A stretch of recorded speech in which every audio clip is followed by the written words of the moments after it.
Salut tout le monde, c'est Olivier P de Carry Poker. Je vais vous présenter ma vidéo Devenir gagnant cash game et vous expliquer pourquoi c'est indispensable de l'acheter.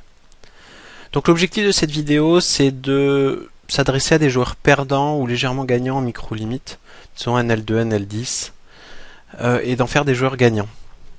Donc si vous êtes déjà bon au poker, vous pouvez passer votre chemin, ce que vous allez voir, c'est vraiment des bases. Par contre, si vous vous intéressez au poker, c'est l'occasion de justement de progresser en remettant tout à plat. Donc pour faire cette vidéo, je suis allé jouer un NL10, j'ai fait peut-être 10 000 mains, et il y a vraiment quelque chose qui m'a frappé, c'est que dans plein de situations, et là je parle des joueurs qui sont réguliers de ces limites, pas simplement des mauvais joueurs, ils faisaient des actions qui avaient pas vraiment de sens, le genre d'actions disons qui ont un sens en général, mais en fonction des informations qui étaient disponibles, qui étaient vraiment mauvaises.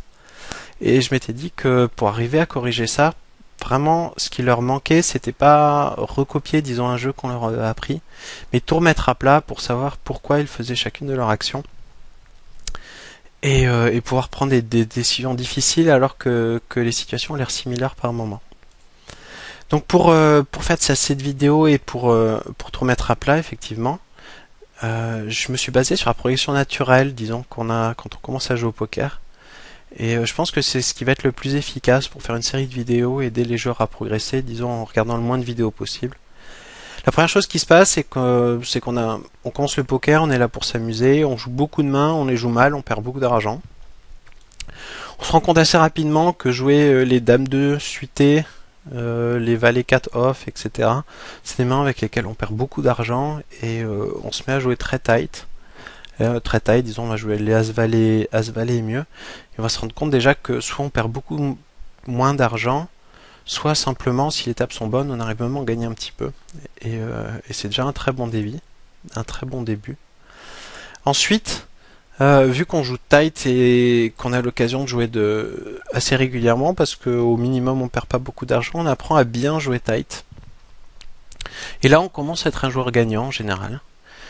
Et à partir de là, on se rend compte qu'il y a pas mal de situations dans lesquelles on peut ouvrir un peu le jeu sérieux qu'on avait commencé à adopter pour augmenter notre win rate. Et on finit par, disons, par jouer bien au poker avec des styles qui sont relativement différents mais qui ont pas mal de caractéristiques communes. Donc dans ma série, il y aura un certain nombre de vidéos qui est simplement apprendre à bien jouer tight. La première, c'est simplement expliquer ce que c'est qu'une range tight pré-flop, donc jouer très peu de mains.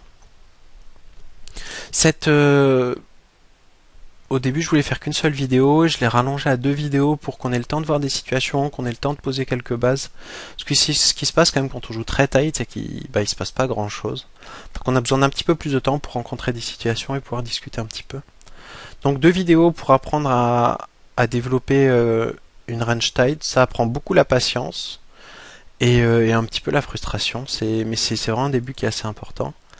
Ensuite, je vais donner une petite méthodologie pour apprendre à s'adapter à ses adversaires, parce que quand on parle de jouer tight, ça veut dire jouer très serré. Si l'adversaire en face de nous est très large, en fait, on peut jouer un petit peu moins serré quand même, en restant sur range, sur l'éventail de mains qu'on va jouer pré-flop, qui est vraiment, disons, le but c'est toujours dominer la range adverse et de faire des profits à partir de ça. Ensuite, j'ai fait une vidéo à propos du c-bet. Là, pour l'instant, on apprend à jouer le pré-flop, on apprend à jouer le flop. C'est vraiment les points les plus importants pour pouvoir baser une réflexion.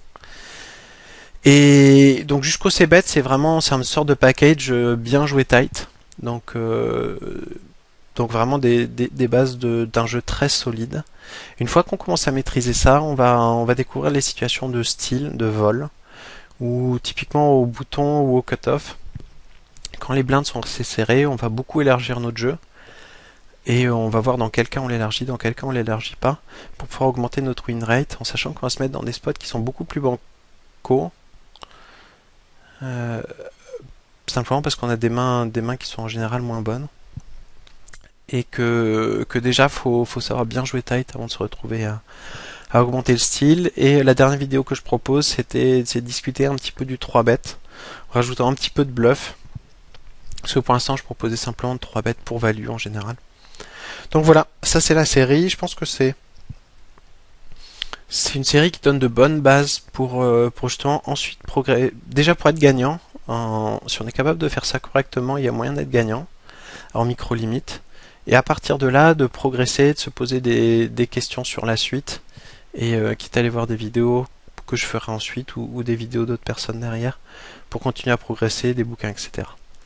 Alors je fais un petit aparté quand même sur le site Carry Poker. Il y a pas mal de ventes au niveau des vidéos, il y a vraiment quelque chose qui nous manque, c'est que très peu de personnes viennent poser des commentaires, mettre des étoiles, etc. Donc c'est quelque chose qui manque à la fois pour nous, les coachs, pour pouvoir vous proposer des vidéos qui correspondent aux attentes, et aussi pour les futurs acheteurs. Et il y a de la place pour tout le monde en micro-limite, donc on joue vraiment pas les uns contre les autres. Donc dites-leur quand la vidéo est bien, pas bien, ça pourra vous servir à vous aussi. Donc voilà pour savoir ce qu'on achète. Donc s'il vous plaît, laissez quelques commentaires là-dessus. Voilà, je vous souhaite une bonne journée.